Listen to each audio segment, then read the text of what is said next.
You have to want something so big that it wakes you up in the middle of the night. You have to want something so big that you think about it all the time. No matter what happens to you, it ain't over. It ain't over. Ain't no such a thing as over. As long as God wakes you up, that means he ain't through with you yet. You got a shot to correct it and get it right. Even when you lose, it's okay to lose, but you can never get comfortable with it. If you complain about not having work-life balance, spend more time on vacationing and your family. It's super simple. Let your actions dictate instead of sitting there and feeling like you're not in control. And why? Because as Malcolm X said, the future belongs to those who prepare for it today. So if you don't put the work in today, if you don't do the unending, back-breaking work of developing yourself into something greater, the world is going to pass you by. The truth is that you are going to suffer. But the way to deal with suffering is accepting that suffering and then recognizing that it is suffering, accepting it, and then letting it sort of have its say, and then moving on. As long as I enjoy what I'm doing, I train hard, I have no regrets, and all I can do is give my best, then it's going to be fine, regardless of the outcome. It's important for me to actually hear criticism sometimes, because I think that's what makes me a better player. And if you're getting up going to work on a job every day that you hate going to, that ain't living, man. You just existed. At one point in time, you ought to see what living's like. But the only way to see what living like, you got to jump.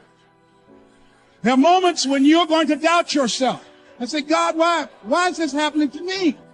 I'm just trying to take care of my children and my mother. I'm not trying to steal or rob from anybody. Why did this have to happen to me? For those of you that have experienced some hardships, don't give up on your dream. This walk is hard, but the hardest walks lead to the greatest destination. The toughest climb always leads to the best view. It will be worth it in the end. As Ernest Hemingway noted, the world breaks everyone, and afterward, many are stronger in the broken places. You have to be grateful for what you can get. Plain and simple. Like, be grateful for what you have, because that's, like, we're lucky to even be here. You have to start in that mindset. It's like, you can't, that's the problem with social media right now, is that you're comparing yourself to people that have like this large success, and you're like, I want to play there. But you first have to go with what you have in front of you and make that meaningful. I don't care how hard you fail. I don't care how many times you fail the test. I don't care if nobody don't believe in you. It only takes you believing in yourself to get this thing done. As long as you believe in you, you got the right mindset, you got the right attitude, you can have whatever you like. But if you fall, I need you to fall forward. I need you to fail forward.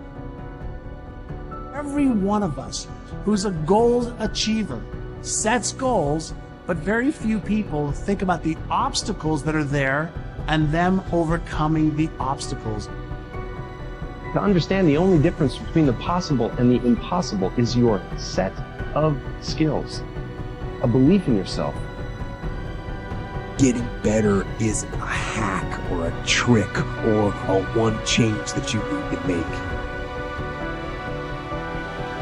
That most of you say you want to be successful, but you don't want it bad. You just kind of want it. You don't want it badder than you want to party. You don't want it as much as you want to be cool. Most of you don't want success as much as you want to sleep. We all have things that we're believing for, dreams that we want to accomplish, problems we're hoping will turn around. Maybe it's to see our family restored, or lose some weight, to break an addiction, to start our own business. But sometimes as it goes on, month after month, even year after year, we don't see anything changing. It's easy to get discouraged and think, it's never going to happen. This is as good as it gets. I'll just learn to live with it. We all go through disappointments, setbacks, loss. Pain is a part of life. It's easy to get discouraged, even bitter. Think, why is this happening to me?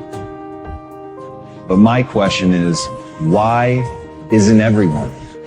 To me, it comes down to the strategies that you use. There really isn't anything objectively good or bad. There isn't anything that happens to you that can't be overcome. There isn't anything that could happen to you. Anything. You can't afford not to be you. You can't afford just to go to work so you can get a check. You cannot afford not to see what your greatest is. You can't afford not to put your foot all the way down and see what you can get out of life. You can't afford not to be you. You still in the game, which means if you're in the game and there's still time in the game, still time left in the game, you can still win the game. Giving up your personal history. And I learned it from a man named Carlos Castaneda, who once said that one day he said, I finally realized that I no longer needed a personal history. And just like drinking, he said, I gave it up. And that, and only that, has made all the difference in the world. You know, the nice thing about giving up your personal history is that if you don't have a story, you don't have to live up to it. All of us have these bags of manure that we carry around with us called our past. And the people who have done things to us and the events and the circumstances, all of this stuff that we use and we bond to. And we bond ourselves to these wounds of our past and we identify ourselves on the basis of these wounds. And every once in a while we set it down and we reach in there and we smear it all over ourselves. And then we wonder, why does my life smell so bad? I don't understand this. When in fact, the now, this moment, merging yourself into the now means that you may have been in a relationship. I had a woman from Holland who came over to see me whose husband had left her after 25 years. She had 4 children. And she just had been on the verge of suicide. And she was losing weight and she was depressed and she was taking all kinds of drugs for it. And she was getting sicker and sicker because she just couldn't get over it. And she came to a book signing that I was doing at a bookstore down in Florida. And she said, you've got to say something to me. You've got to say something to me that will help me to get over this. And I told her this line. I said, give up your personal history. Merge yourself here, now, into this moment.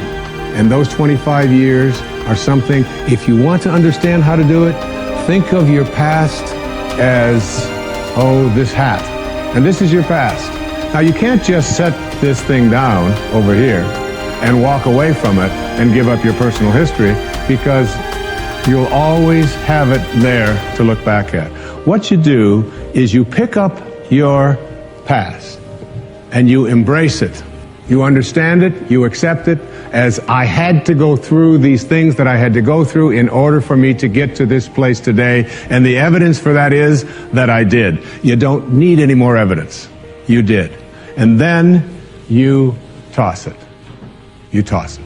You embrace it and you toss it.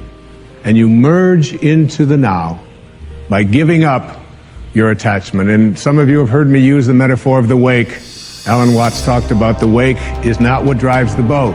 The wake is just a trail that is left behind. That's all it is. And so is the wake of your life. And the wake doesn't make the boat go, and neither does the wake of your life the reason why your life is going in the direction that it is. The wake is a trail that is left behind, and it's an illusion to believe that it is the cause of your suffering or your struggles or your difficulty. Give it up. Let it go. Embrace it. Understand it. Get help doing that if you must. And then move into the now.